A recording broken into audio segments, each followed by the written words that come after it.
गाबोननि साना गमामायैनो जोंनि थाखाय मोनसे जारिमिनारि सान मानोना बेवहाय मोनसे जायगायावनो उदालगुरि जिल्लायाव 10 लाख बिफां गायनानै सानसेनि गेजेराव गिनिस रेकर्ड खालामनो थांगासिनो दङ।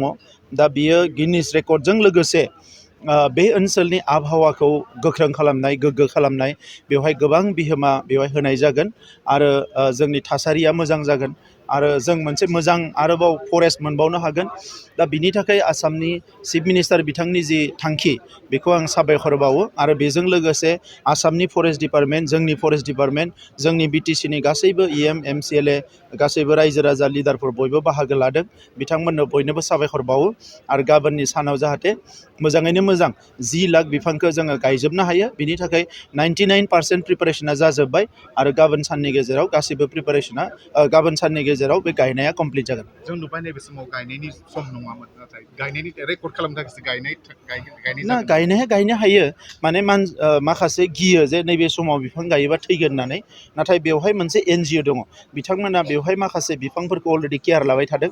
दा बेवहाय जिहेथु सर्सनिफ्राय दै फैबाय थादों दा बे बिफांफोरखौ गायखांनायनि उनाव मास मोनसे मोननै मोनथाम बेखौ केयार लानाय जागोन अब्ला बिनि जि थैनायनि अनजिमाया खमायगोन। ओरैनोबो माखासे द्राय जायगायाव बिफाङा थैखायो नाथाय आं मिजिंथिदों आरो मानोना खैरो बिफाङा थाबनो थैया आरो सिसुआबो मोजाङै केयार लायोबा बेबो थैया बेयो बेबायदि ओनसोलावनो बेयो जायो सिसु आरो खैरोआ बेजों लोगोसे गुबुन गुबुन बिफां दङ दा बे गासैबो बिफाङा मोजाङैनो थांगोन होननानै आङो मिजिंथिदों।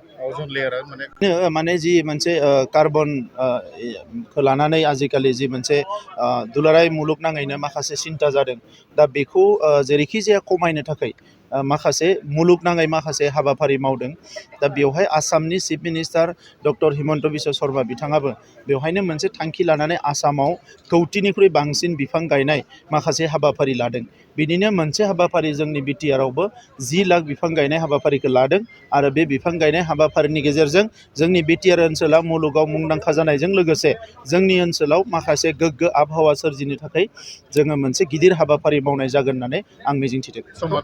5 बाजिनिफ्राय फुंनि 6 बाजिनिफ्राय बेलासिनि 5 बाजिसिम आरो गासै 11टा ब्लक दङ मोनफ्रोमबो ब्लकआव 90,000निफ्राय 1 लाख करि बिफां गायनाय जागोन बहाबा 1 लाखनि सायावबो दङ आरो मोनफ्रोमबो ब्लकआव 400 मानसिया बिफां गायगोन आरो 3 बाजियाव आसामनि चिफ मिनिस्टार बिथाङा फैगोन आरो बेवहाय मोनसे गिदिर पाब्लिक मिटिं जागोन बेनि उनावनो बिफां गायनाय हाबाफारिया जोबगोन।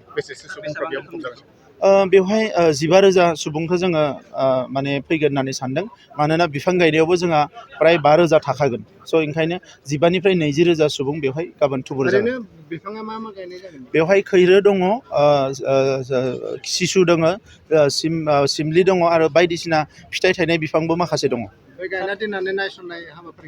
दा बेनो फरेस्ट डिपार्टमेन्ट आरो बेवहाय लकेल एनजिअ दङ बिथांमोनजों बिनि जे केयार लानाय उनाव बेवहाय माने सोरबा राननो नागिरबा दै होनाय बे बिफाङा जोथोन लानाय बे गासैखौबो बे लकेल एनजिअ आरो फरेस्ट डिपार्टमेन्ट मोननैजों बेखौ जोथोन लागोन। जोनोम सान आरो गुबुन गुबुन गाब गोनां बुब्लिफोराव खुगा गोदै खालामनो जों लुबैयो केक। नंगौ जोनोम सान आरो बायदि गाब गोनां बुब्लिफोराव नोंथाङाबो लुबैयो केक। मोनफ्रोमबो बुब्लियाव केकआ बयखौबो मुहिहोयो आरो देहाखौ थाजिम मोनहोयो। बेबायदिनो क'क्राझार सहर डन बस्क' एचएस स्कुल र'डनि वार्ड नं 4आव दं नोंथांखौ मुहिहोग्रा आरो थाजिम मोनहोग्रा गोथाव केक। गोथार जोनोम सान फालिनाय बायदि गाब गोनां बुब्लिफोराव खुगा गोदै खालामनो नोंथाङा लांफैनो हागोन क'क्राझारनि बेकारि एन्ड कनफेक्शनारि रेस्टुरेन्टआव गोरबो सोलेर थाजिम मोनहोग्रा मेजेरनाय गोथाव केक। बे गोथाव मेजेरनां केकखौ जानो लुबैदोंब्ला थोंजोङै मख'नाय थंआव थांनाबो लायनो हागोन आरो बिथांमोननि होखानाय 767601351888 8860607313 आरो 8800766409 जानबुं अनजिमायाव सुलादाना बुकिं अर्डारबो खालामनो हागोन। अब्ला माखौथो नेना थाखो जोनोम सान आरो गाब गोनां बुब्लिनि थाखाय दानो अर्डार खालाम बेकारि एन्ड कनफेक्शनारि रेस्टुरेन्ट अफ केक।